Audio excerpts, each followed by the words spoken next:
Naval Tower information, Papa, time 1455 Zulu, wind 330 at 7, visibility 10, sky condition 2,400, scattered, temperature 31, dew point 25, altimeter 3000, visual approach and use for runway 23, ground control and clearance delivery are combined, off frequency 121.6, use caution for bird and other wildlife activity on and vicinity of the airport.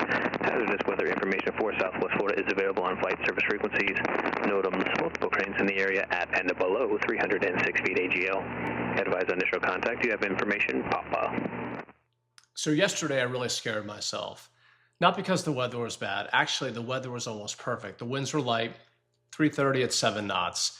No gusts reported, no pilots reporting issues, nothing unusual. Just another normal landing, or at least that's what I thought. There's another piece of context here that matters. I just finished a complete restoration of my 1979 Beech C-23 Sundowner. Registration November 6003 Charlie, nickname Charlie, go figure. And if you know these airplanes, you know they have a bit of a reputation. Most of my flight time has been in a Piper Archer. On paper, these airplanes feel similar in a lot of ways, but the Sundowner, people will tell you she'll absolutely remind you to respect the landing. And honestly, I thought I was adapting pretty well. I mean, I had just crossed 200 hours of flight time, and my last 4 landings on the Sundowner were just perfect, like buttered.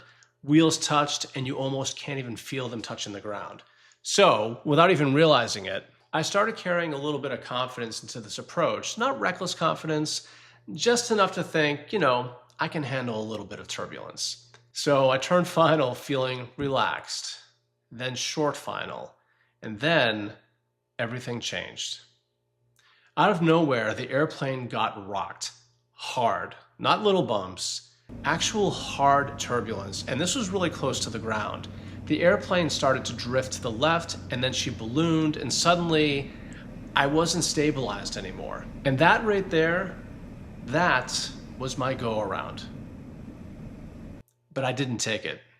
And here's the part that really surprised me. It wasn't ego in that moment. My brain immediately shifted to, wait, is something wrong with the airplane? That's the first thing that crossed my mind because nothing else really made any sense. Did I have a control surface problem? Was it wake turbulence? Wind shear? Prop wash? And instead of recognizing unstable approach equals go around, I started thinking, get Charlie safely on the ground. And once I mentally committed, I stopped evaluating and I landed. About 1/3 left of centerline. Hard. Fortunately, I was going slow. The plane didn't bounce, it didn't porpoise, and there was no damage. Charlie took care of me. But afterwards, I replayed that landing in my head all day. Because the scary part wasn't the hard landing. The scary part was realizing I had a perfectly good option available the entire time. Go around. They don't give out trophies for salvaging bad approaches, and nobody remembers the extra lap in the pattern, but people remember forcing landings. And I think the real lesson for me was this: a fresh restoration, a new airplane, a few beautiful landings, I'd crossed 200 hours. None of that changes the fundamentals. The airplane isn't where it needs to be. Go around. Every landing is earned. Next time, Charlie and I, we're going around. Comment down below and tell me about a time you knew you should have gone around and you didn't. Why do you think you stayed committed? And more importantly, what did you learn? Fly safe. If you like videos like this, please go ahead and subscribe. And thank you for tuning in to GA Nerd.